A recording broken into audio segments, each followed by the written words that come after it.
Well, the Most High be praised. We greet each and every one of you in the mighty name of Yahshua, our King. We welcome you to our School of Messiah Bible Institute teaching. Today we are continuing in the course on paganism. We've covered 2 lessons so far. The first lesson we covered had to do with introducing the subject of paganism, its origins, and the fact that from Babylon is the place where paganism spread throughout the rest of the earth. And in our second lesson, we had covered what we call the common features of pagan worship traditions. And in that section, we dealt with the features of worship being the sun, the moon, the stars. We talked about the fertility deity and the mother and child form of worship. And we also gave a list of various names that some of these deities hold. Various names of the sun deities, the mother and child deities, names that were given for some of those, such as, say, for the Canaanite, the term for their mother and child is Ashtaroth and Baal. We talked about in Egypt, Isis and Horus, and also we talked about the sun deity. The deities that were the chief deities were the, at least for Egypt, it was called Ra. That is the deity of the sun for the Egyptians. And El is the name of the chief deity for the Canaanites. Now, today we are in lesson 3, and in lesson 3 we're going to cover the pagan calendar. It's important that we understand the pagan calendar, because the pagan calendar is the outworking of the pagan system as it pertains to the days and months throughout the year where these deities are worshipped. And what we discover in looking at the pagan calendar are similarities as to making a contrast with the calendar of the Almighty. When we look in the scriptures and we look at, for example, Leviticus chapter 23. In Leviticus chapter 23, there is a outline of the set apart days that Yahuwah, the Creator, gave to our ancient fathers, the Israelites. And he said, these are my appointed times.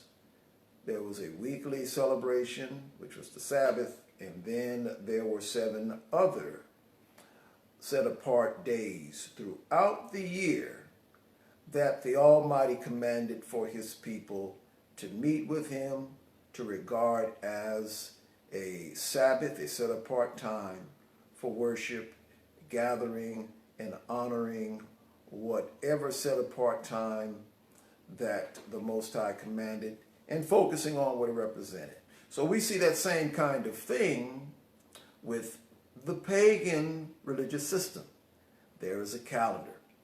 So what we want to look at first has to do with the days of the week.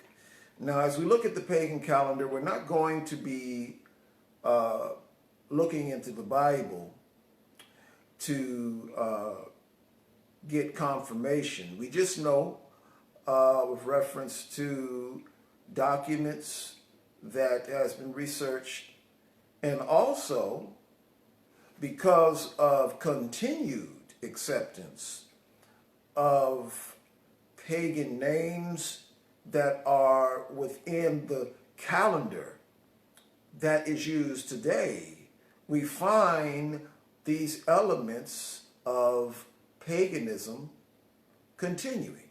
So let's look at first days of the week, then we're going to look at months of the year, and then major annual feasts.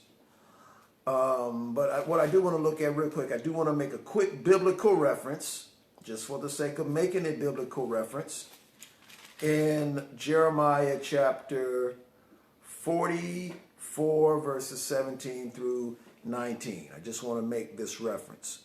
Jeremiah chapter 44, verses 17 through 19. And it says, "As for the word that you have spoken to us in the name of Yahuwah, we are not going to listen to you. Instead, we will do everything," listen, "we will do everything that we have vowed, make offerings to the Queen of Heaven and pour out libations to her, just as we and our ancestors, our kings, and our officials used to do in the towns of Judah and in the streets of Jerusalem. We used to have plenty of food and prospered and saw no misfortune. But from the time we stopped making offerings to the Queen of Heaven and pouring out libations to her, we have lacked everything and have perished by the sword and by famine." And the women said, "Indeed, we will go on making offerings to the Queen of Heaven and pouring out libations to her.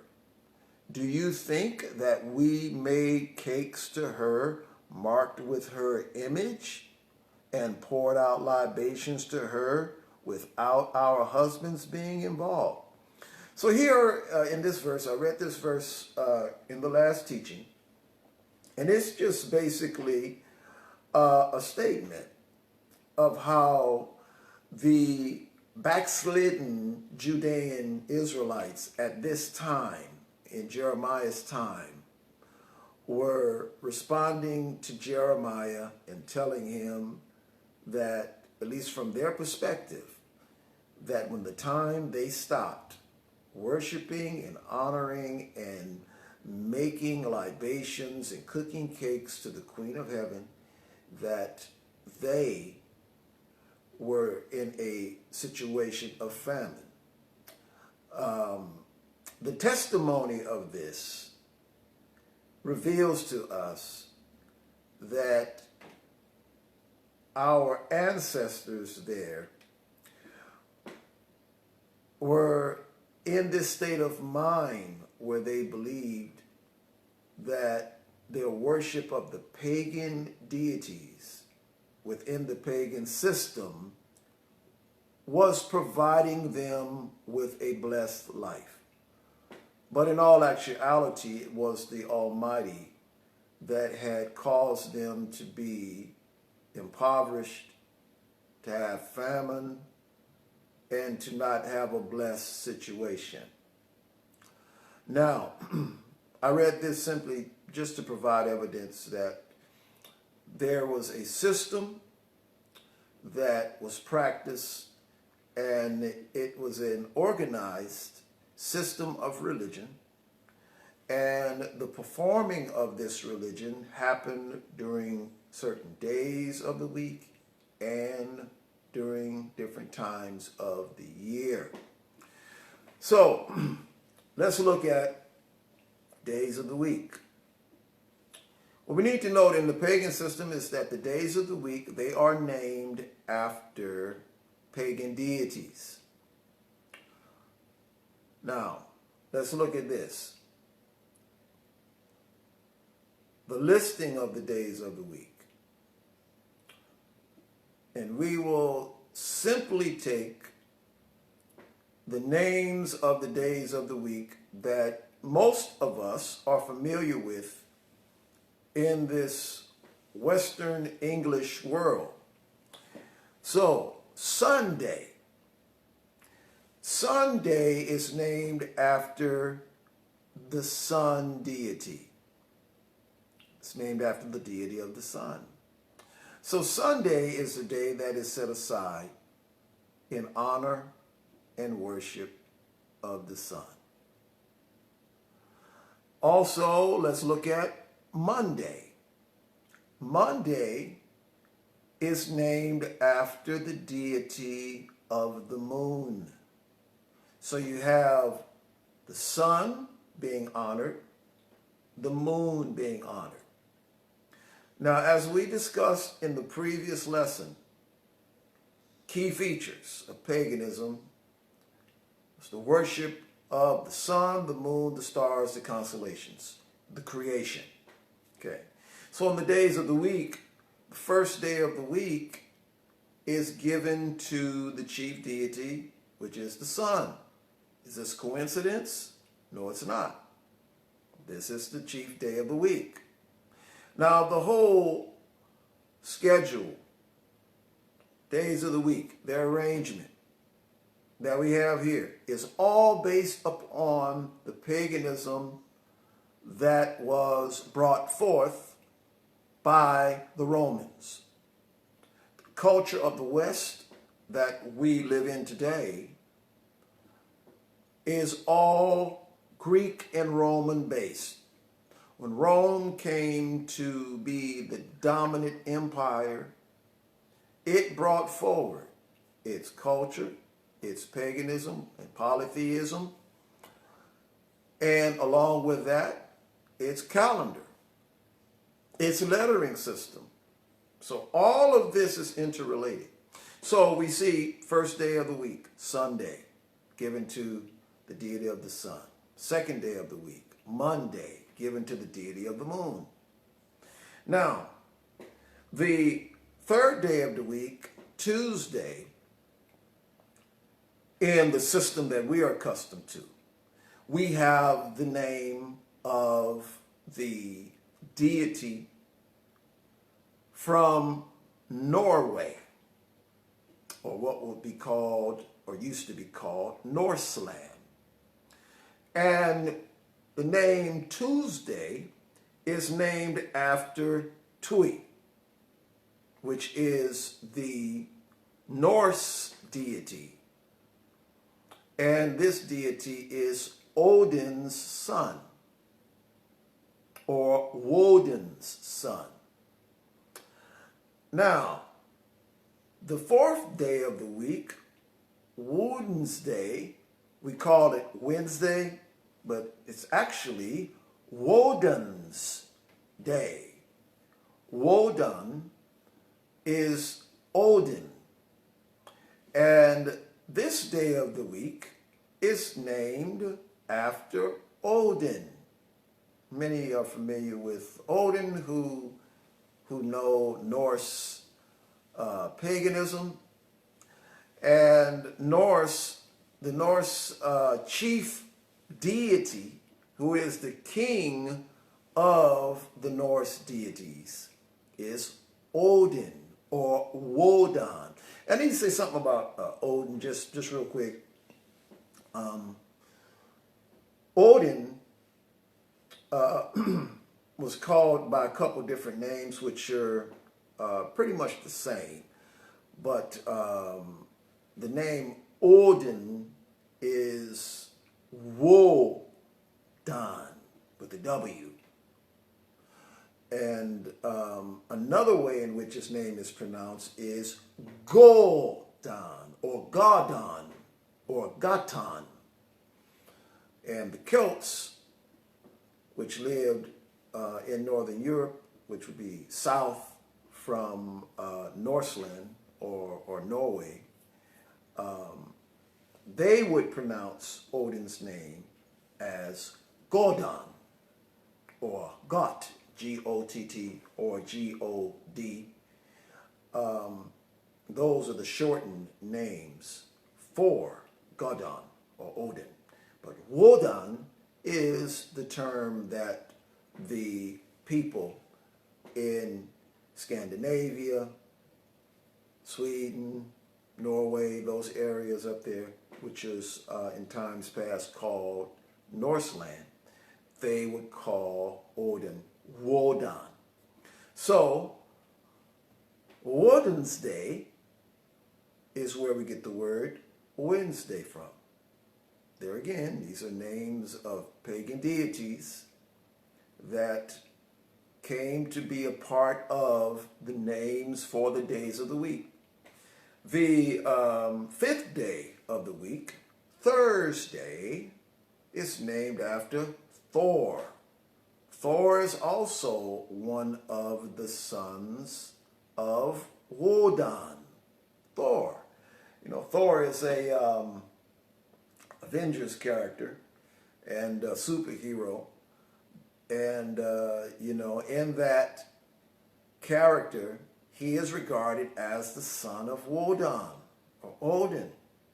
So we see this Norse deity, some would call it mythology, but the ancient peoples that lived in those regions worshipped these deities and gave honor to these deities. This was a part of their religious system, not just a mythology. It was a religious system that was a part of the everyday life of the people in those areas. And so the days of the week that we utilize today all come from a history of homage to the pagan deities. The sixth day of the week, Friday. Friday is also named after another Norse deity. This is named after Frigga, which is Wodan's wife. She is the deity of fertility among the Norse pagan religious system. And then the last day of the week, Saturday, this day is named after the Roman deity called Saturn or Saturnus. That would be the proper name to use. And this is the Roman deity of agriculture. So here we have the days of the week. All of them are named after pagan deities. And the purpose for them being named after pagan deities is to give honor to these deities on these days. One thing that's important to note when we look at Saturday, or Saturn's Day, Saturday, which I believe will help us to understand why the Romans had a problem with many of the Judean Israelites, is because in the Roman culture, Saturday is the day in which work is to be done in the fields, in the gardens, because it is in honor of the Roman deity of agriculture. So on that day, a person would do well to go and work in their garden, you know, trim the trees, plant crops. Anything that's related to agriculture would be one of the ways in which honor is being given to the deity called Saturn on that day. And when we think of that, which is of great significance to the Roman culture, and mind you, the Western world is steeped, and I say steeped, I mean steeped in Greek and Roman culture.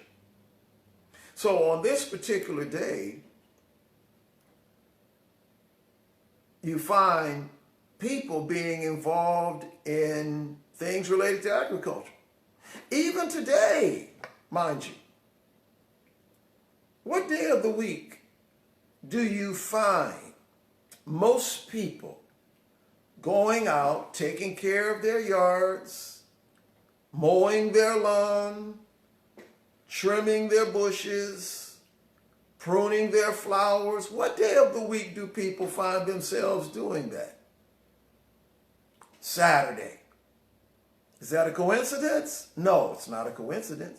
It's something that is a practice that has been continued throughout the centuries, either by direct teaching or direct instruction, or by indirect influence.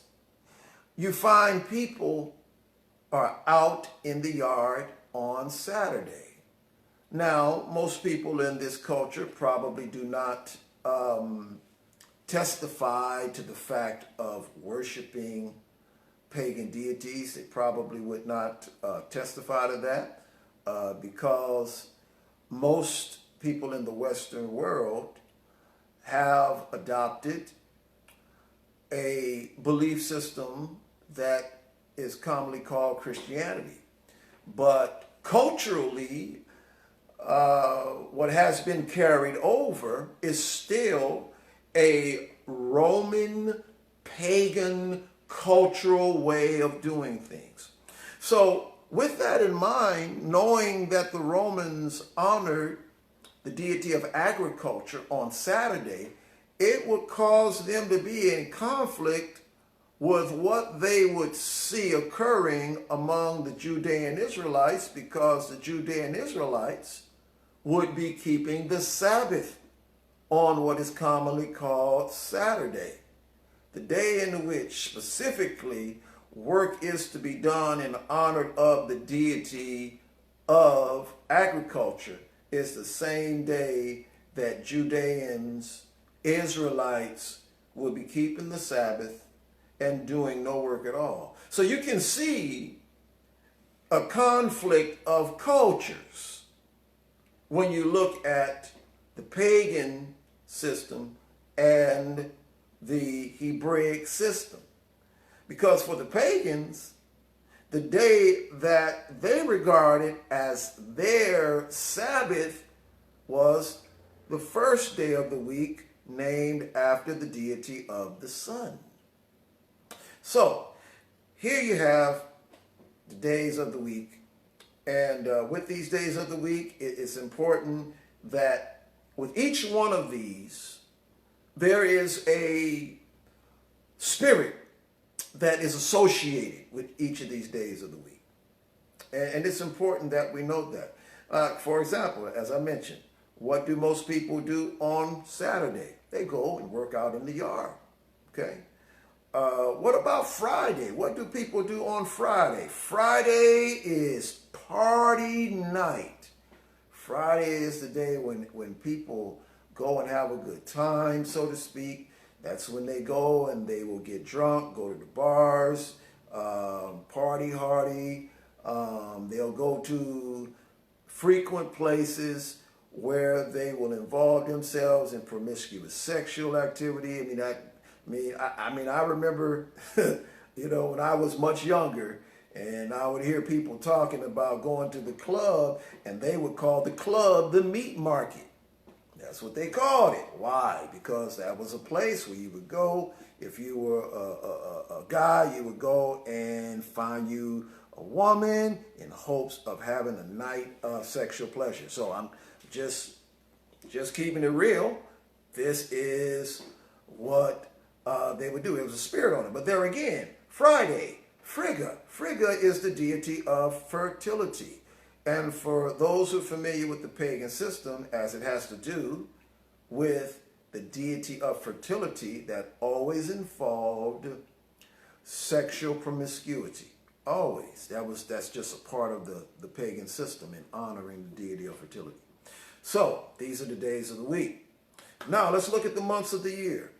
The months of the year in the pagan system is based upon the solar cycle. I'll say it again.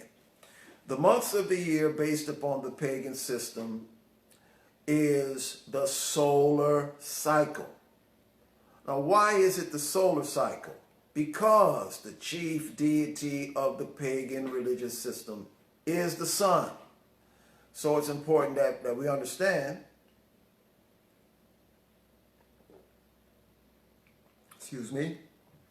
it's important that we understand that since the sun is the chief deity within the pagan system, that the sun would also be the central focus by which everything revolves. So the solar cycle is how the months of the year are structured. And so now we want to look at the names that are dedicated to the deities for these months. So, and there again, I'm looking at the names that we are accustomed to with the calendar that we use. Now, if we were to use, another calendar system that is, of course, based on the solar cycle, there would be given different names to it. And of course, those names would also be named after pagan deities. But I'm just giving the ones that are associated with the names that we have. So, starting by January. January is named after Janus, which is a Roman deity. Matter of fact, most of these names that we have here, they're named after Roman deities. But they're also associated with other deities of other nations and their pagan cultures.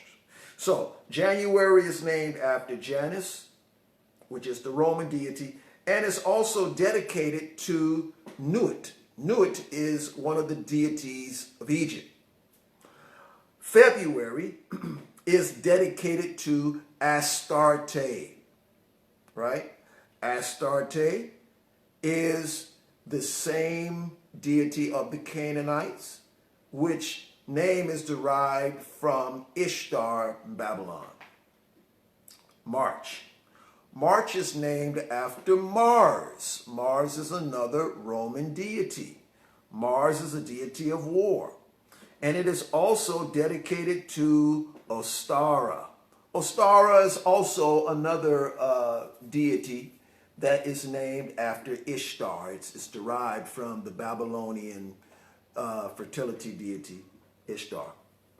April is named, is also another name for a Roman deity, and it is dedicated to Ma'at. Ma'at is another Egyptian deity. So the names of these months are all associated with these pagan deities. May is dedicated to Isis. June is named after and dedicated to the deity called Juno. Juno is a Roman deity. And also to Hera. Okay? July is named after one of the Caesars, Julius. Julius Caesar regarded himself as a deity.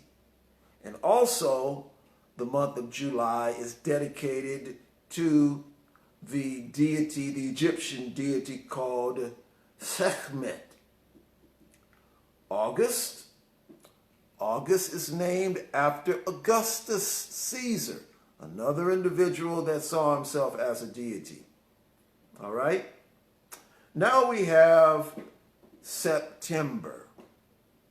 September is dedicated to the deity called Pomona. October is dedicated to the deity called Hathor. And November is dedicated to Hecate. And December is dedicated to Vesta. Now, the last 4 months of the year, which names were given by the Romans, mind you, are all related to numbers. So September represents the 7th month, October the 8th month, November the 9th month, December the 10th month. But what happened was that they shift the months because the original way in which the months of the year began originally, they began starting from March. March would be the beginning of the year. This is how it used to be, and then they changed it. And so when they changed it, they shifted the months down so that you find September now, which means 7, all right? But it is actually now the 9th month, and you have October, which is the 10th month, used to be the 8th month. November, which is now the 11th month, used to be the 9th month. And December, which used to be the 10th month, is now the 12th month. So anyway, but all of these names, which come from Roman origin, are all associated with worship of the deities of the pagan system. Now, let's look at the major annual feast. What we're going to discover about the pagan system is that the pagan system has more appointed times or more feast days than the feast days that we see noted in the scriptures by Yahuwah, the Elohim of the world. And as we go through this, there are going to be some things that will be noted that will probably surprise those who are hearing this teaching for the first time, because you probably didn't know that the things that you have celebrated are in direct connection with the pagan system. So let's go and talk about the major annual feasts, okay? So we want to start with the winter festivals. And mind you, these festivals have been celebrated for over 5,000 years, 5,000 plus years. And I'm just going to give a description.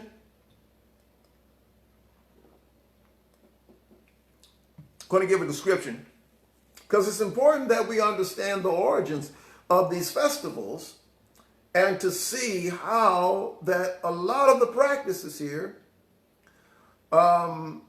still exist today. So let's begin. The winter festivals, December 19th.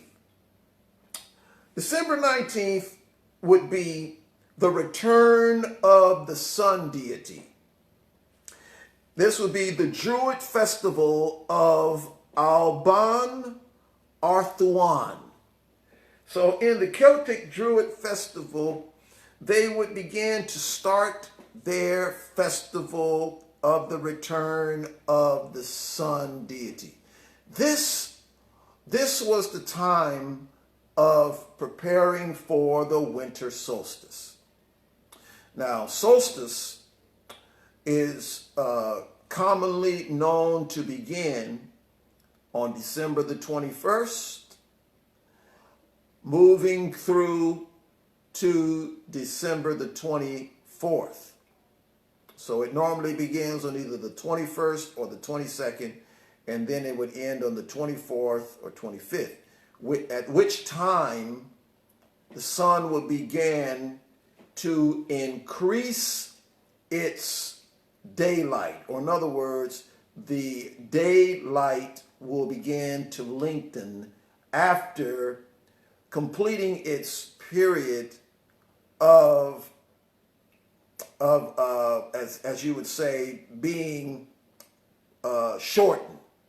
Because solstice has to do with the fact that the sun has stopped, and it is the day when the sun shines the least amount of time during the day, or the shortest amount of time during the day. So December 19th is when the Celts would begin their time. They called it the return of the sun deity. And it's always done in conjunction with the feast, or feast as they would call it, a feast, the time of winter solstice.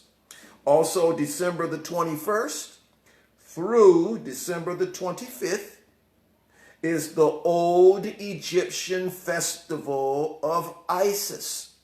This is also a winter solstice celebration, and it was in honor of Isis.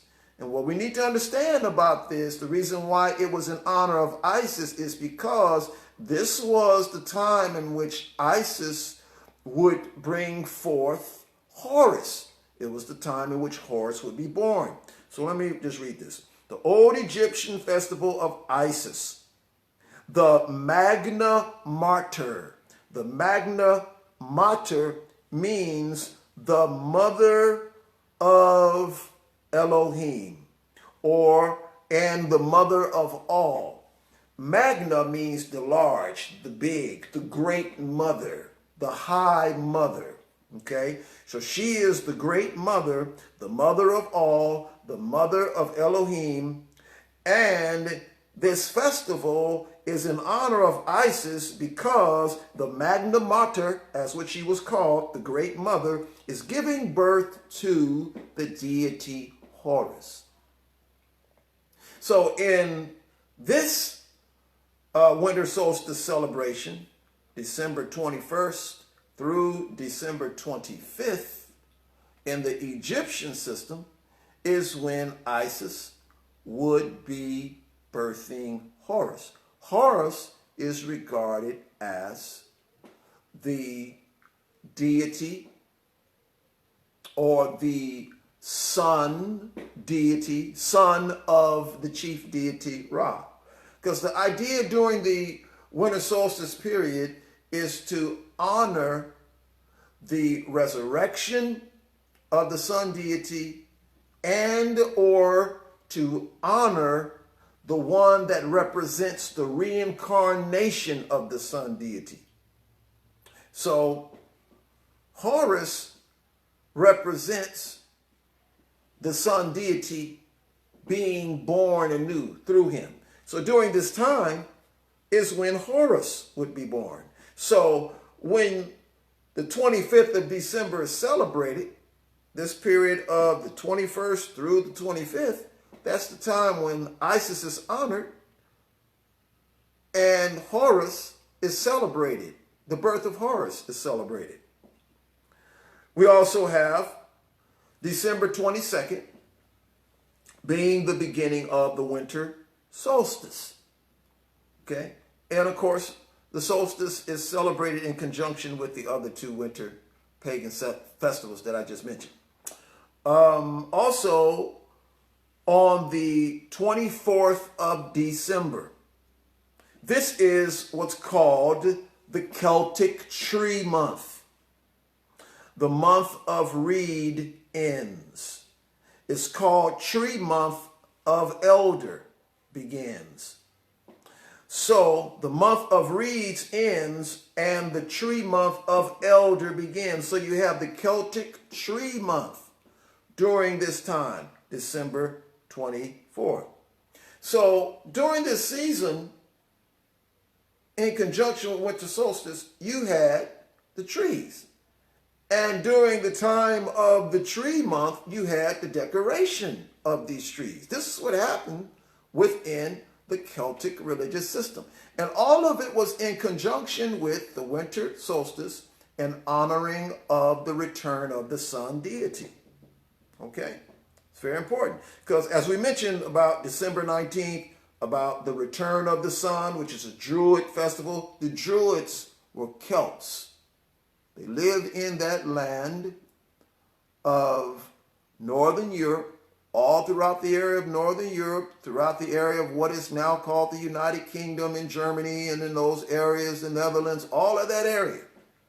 It's where you had the Celts, you had the Druids, and these peoples that lived there. These peoples worshiped these deities, honored the return of the sun, had the Celtic tree month. All of this happened during the 24th of December. Now we have December 25th. All of these are major annual feast days. I'm telling you, there are a lot of feast days that these pagans had. 25th of December, European feast of Herne, of Frey, of Dionysus. Dionysus is the wine, the deity of wine.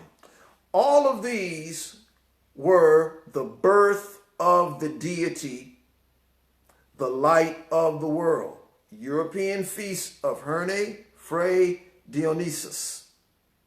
Birth of the deity, the light of the world. This was the time when they recognized the birth of their deity, whom most people call their god. I like to use the term deity, but it was the day recognized as the birth of their deity, which represented the light of the world, or the sun deity. So on the 25th of December, in these European festivals, pagan festivals, was the day in which the light of the world, which is the sun, is the light of the world, was birthed.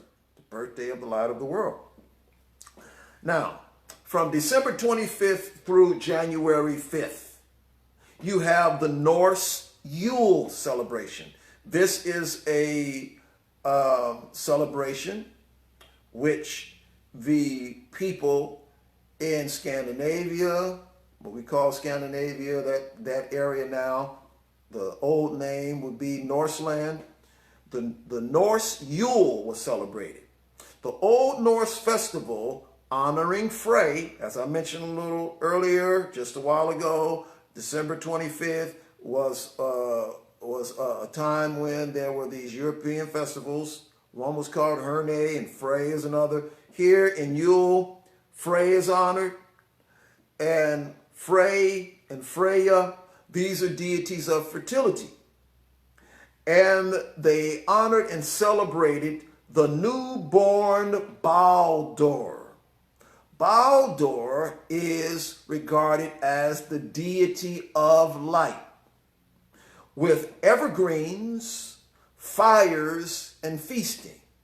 So during the time of Yule, when they honored their newborn Baldur, which they called the deity of light, they burned Yule logs. They would cut down evergreen trees, bring them inside their home, and they would burn these logs. They're called Yule logs. And this time of the year was called the season of Yule. As I mentioned, these celebrations have been done for thousands of years. Before the Messiah came into the world, before what we call, or what is called Christianity came to these regions, this is what they were celebrating on December 25th. Okay? Now, spring festivals.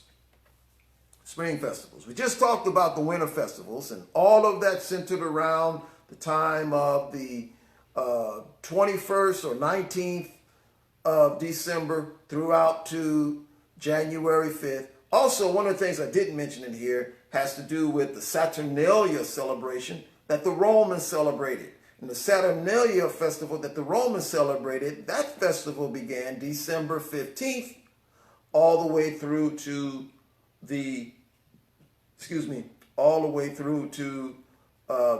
December 25th and continuing to the end of the year. So that was a time where they also decorated their homes with garlands, trees, and many other things that they did, all in honor of the worship and the birth or resurrection of the sun. Okay, spring festivals. March 20th or March 21st is the time of celebrating the spring equinox, or what is called the vernal equinox. All right? This is that time where you have the equal time of daylight and equal time of darkness. Basically, you would have 12 hours of light and 12 hours of day.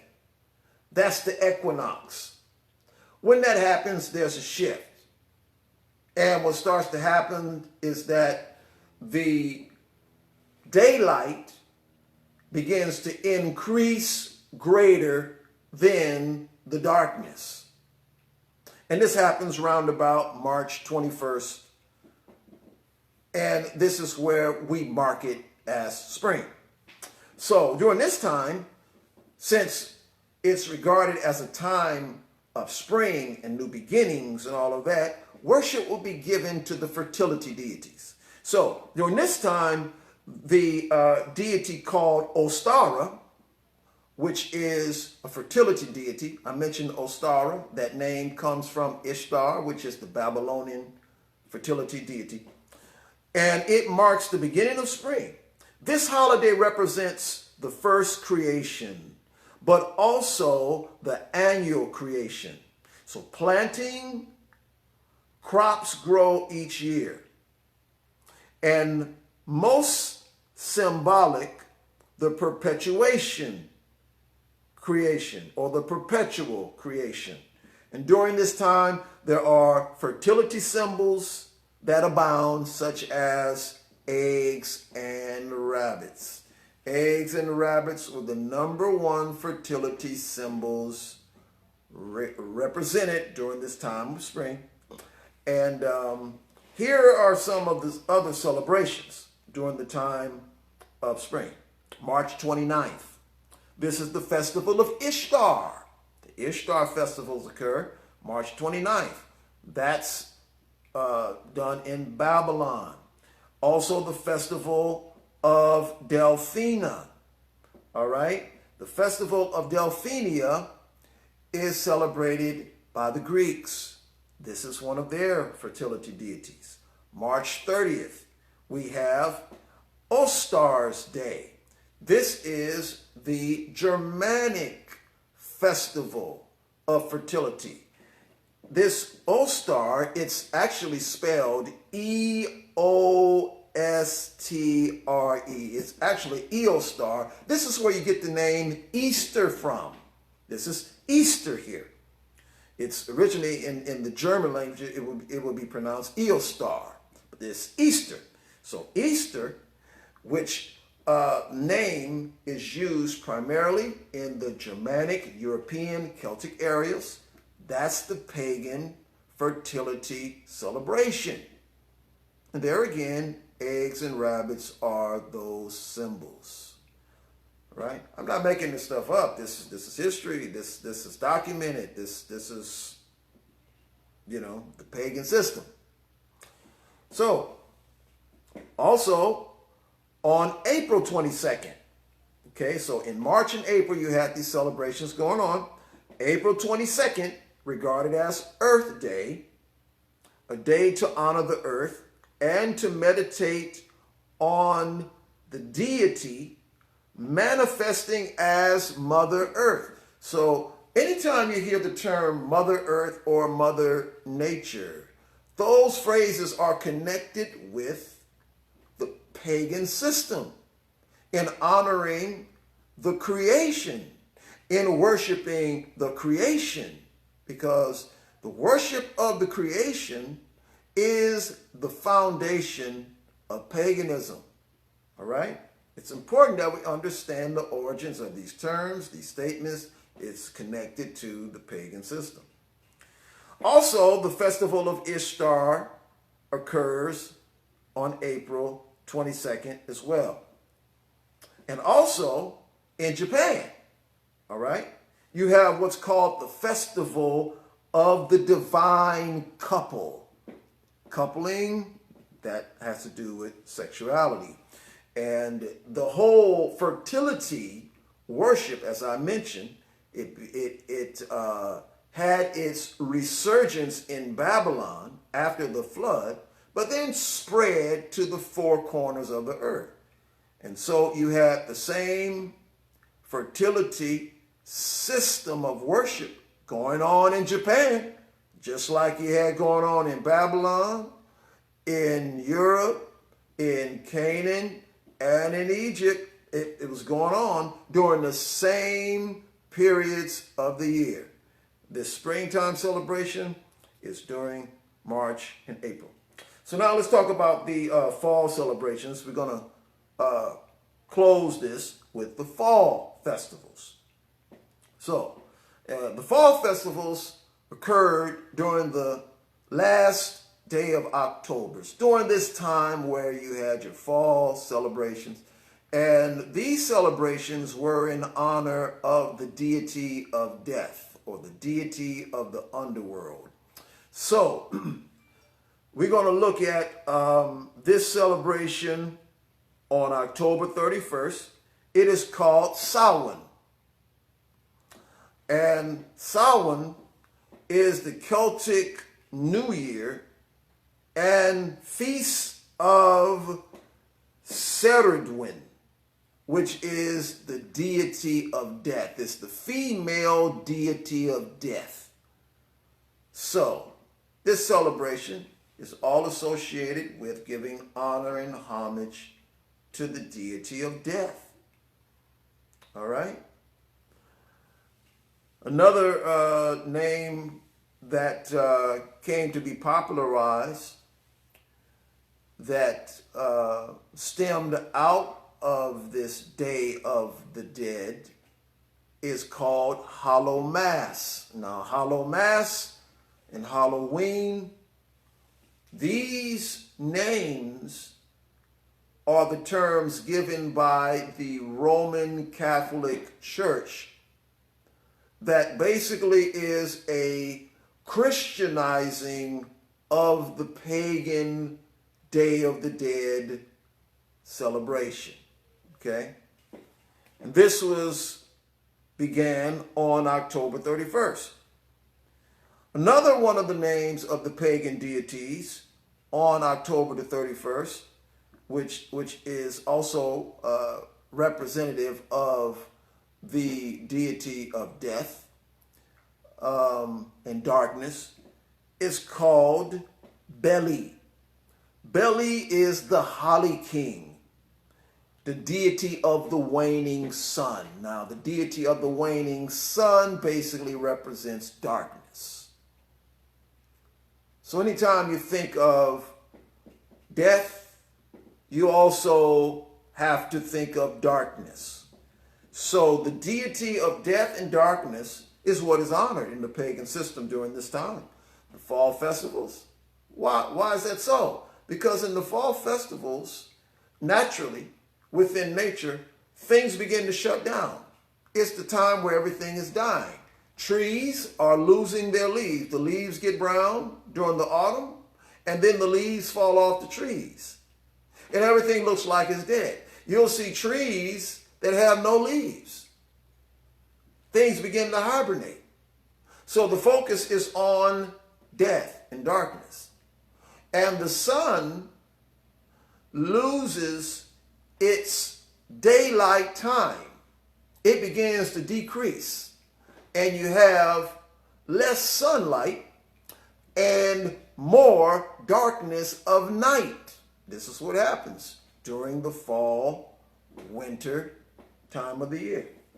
Well, we already talked about the winter festivals. This is the fall festivals, when you begin to see the darkness encroaching upon the light. So this connection as to what's going on naturally in the earth also is something that the people who celebrated and worshiped these pagan deities honored. So they honored the deity of the dead during this time. October 31st through November 2nd, you have the descent of Inanna. This is a Sumerian fast recalling the descent of Inanna. Inanna is regarded as the female deity of life. And Inanna descends into the underworld. Ereshkigal, which is regarded as the deity, the female deity of death and rebirth, detains her until she has agreed to have Dumuzi remain there each winter. Now, Dumuzi is the deity of life and death. So basically what would happen, Inanna, who is the deity of life, would have to go down into the underworld. This is according to their belief system. Would have to go down into the underworld and would have to make an agreement with the deity of death and rebirth to leave Dumuzi there. All right? So Dumuzi would have to be left there, and after Dumuzi would be there for a period of time until a certain time in the winter, then Dumuzi would be released. Dumuzi there again is synonymous with that deity that's going to come back in the winter. So this was all in honor of the deity of the dead and what was going on. October 31st through November the 6th, the mid-autumn time, Day of the Dead, Hallowmass festival, marking the transformation of life to death. As I mentioned a little earlier, everything starts to die as you get into the fall. So the spring, which you had this fertility, you had this life, it's now going down, and the focus is now on death. The end of the agricultural year, all of the crops have been harvested, nothing's growing, all right? Everything's dying and hibernating. So it's the end of the agricultural year, departure of migrating and hibernating animals, this is what's happening, and decay and death of vegetation and animal life.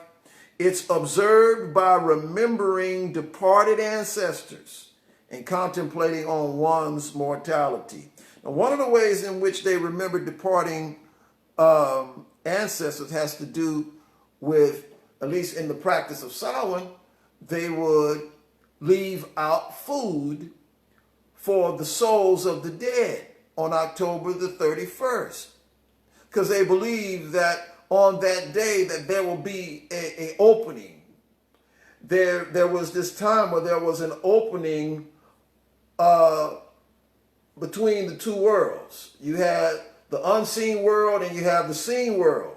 And on the 31st of December, there would be an opening where the unseen world, the spirits of the unseen world, will come into the seen world, and they will go throughout the community. So they would leave food out. They called soul cakes, and they would leave drinks out. Wine would be one of the items they would leave out for the souls that would come into the community during this time. That's where the whole idea of what is called trick or treat comes from. Because what would happen, they would put food out for the souls of the dead. And if there was no food left out for the souls of the dead that would come to a person's house, then it was believed that the soul would bring harm to that house and do something to that home. So the idea of trick-or-treating came about, and giving out candy. And you know how kids dress up as ghosts? They dress up as monsters or different things. All of that came from the honoring of the deity of the dead. This is what they did. That's how they honored it. And of course, over time, when Catholicism came and spread throughout the Western world, they began to Christianize these already existing celebrations and blend them into the then known Catholic Church. They not only blended in this celebration, I mean, we know about Halloween. Halloween, the name Halloween, just so we understand, the name Halloween or Hallow Mass. Hallow means separate or set apart. It means a holy mass or holy evening. Halloween means holy evening. Hallow Mass means a holy mass. All of this was related to honoring, as the Catholics would say, honoring the souls of the saints. But then they had also what will be a day regarded as All Souls Day, which is an honoring of all of the dead souls. That is a day that the Roman Catholic Church created in Christianizing the already existing Day of the Dead celebration. On the 31st of December, this was already something that was celebrated by the pagans for millennia. So it's important that we understand that. But when we go back, I just want to backtrack real quick.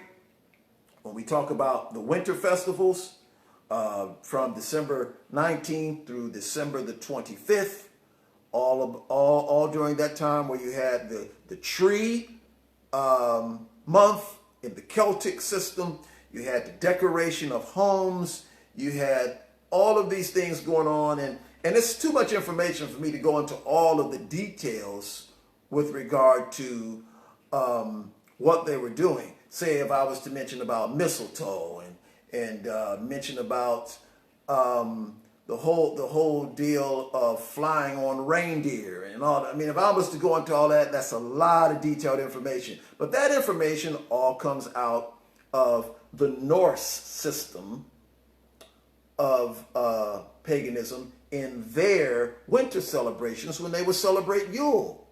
When they would celebrate Yule, it's believed Odin would go and have his great hunt.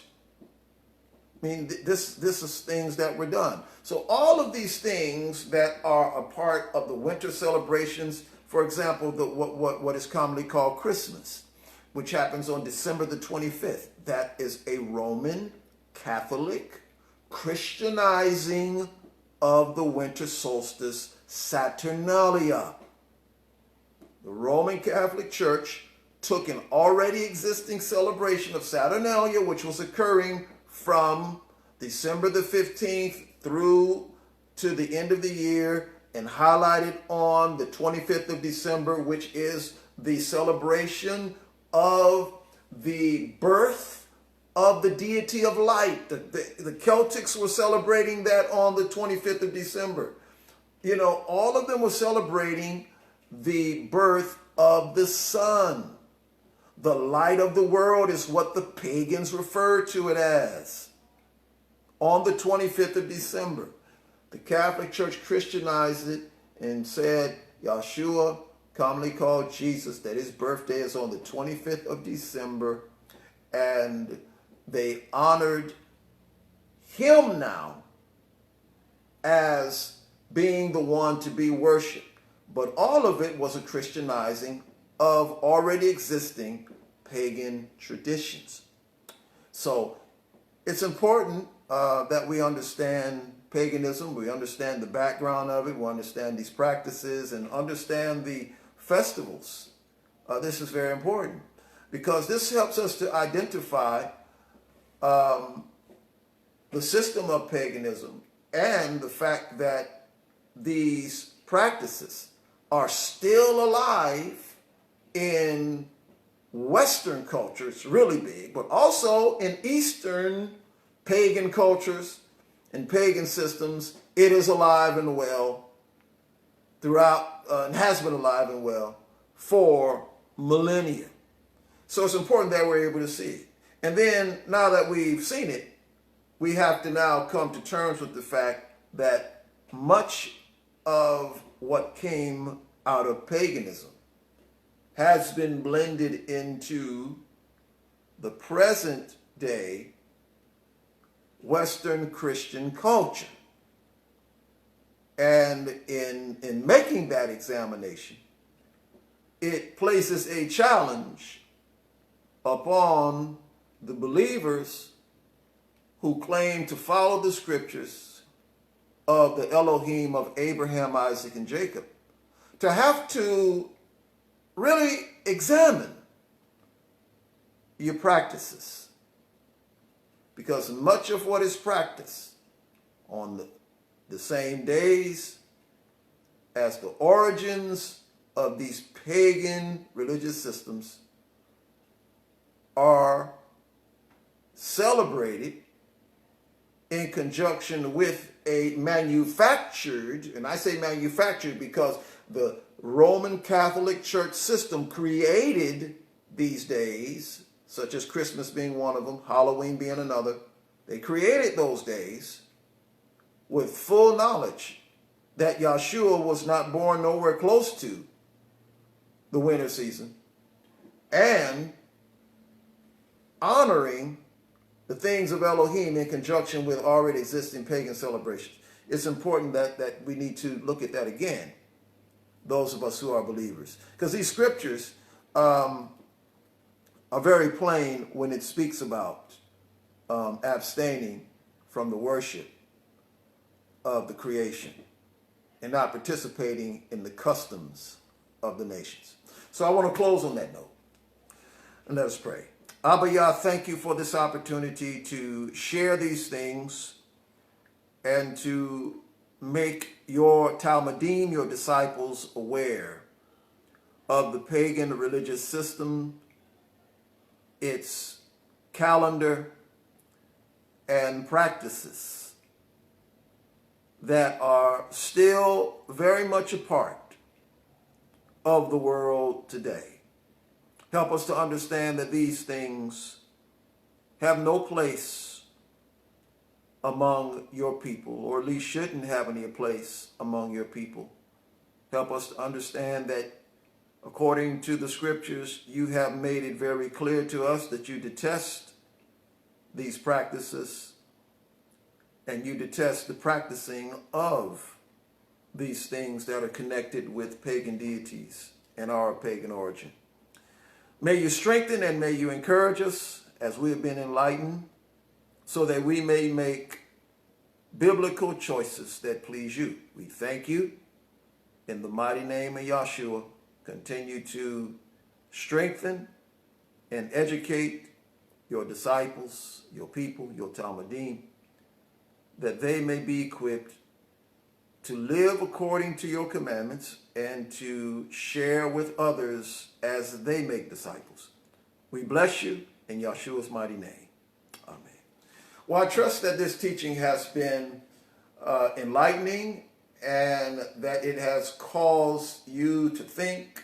For those of you who are watching us that have not yet enrolled in School of Messiah Bible Institute, we encourage you to enroll in School of Messiah. If the Most High has called you to the ministry and you have not found a place to begin to receive ministry training and biblical and theological instruction, please enroll in School of Messiah Bible Institute. You can go to our website at www.ncmmi.20m.com. Again, that's ncmmi.20m.com. And you want to go to the NCMMI links once you get to the website, and that's going to be on the left side of that website page. You want to scroll down to where it says School of Messiah Bible Institute. Click on it and go read through our information. You can obtain a School of Messiah Bible Institute application and enroll. All of the information is there. The information on the fees and also course outline and curriculum. It's all there. And so we just want to encourage you to be a part of School of Messiah Bible Institute, where you can receive the teaching of the things of Elohim from the original Hebraic perspective. This course that we're dealing with right now, called Paganism, we also have that available as a free biblical studies course. So for those of you who might not be in a position to pay the fees for the courses, we also provide access to the material. If you go to another link within the website, which is called the Written Word Library, a link that is called the Written Word Library on our website, you can go and scroll down to the Free Biblical Studies section, where we have at least 7 courses that we have available online. You can click on it and download the outlines for those courses. This one here, Paganism, we have that course online. If you want to receive this information, the outlines we have for these lessons, you can obtain those and download that information. We trust it's been a blessing to you, and we ask that you would share with us a donation if you find this ministry to be effective and a blessing to you. You can go to the same website, which is NCMMI, or www.ncmmi.20m.com, and you can click on our donate button, or you can donate to us by Cash App with $NCMMI. We thank you so much for your donation, but most of all, do pray for us that we may continue to be a viable voice of the Most High, bringing the word of Elohim to the nations. The Most High bless you. Shalom.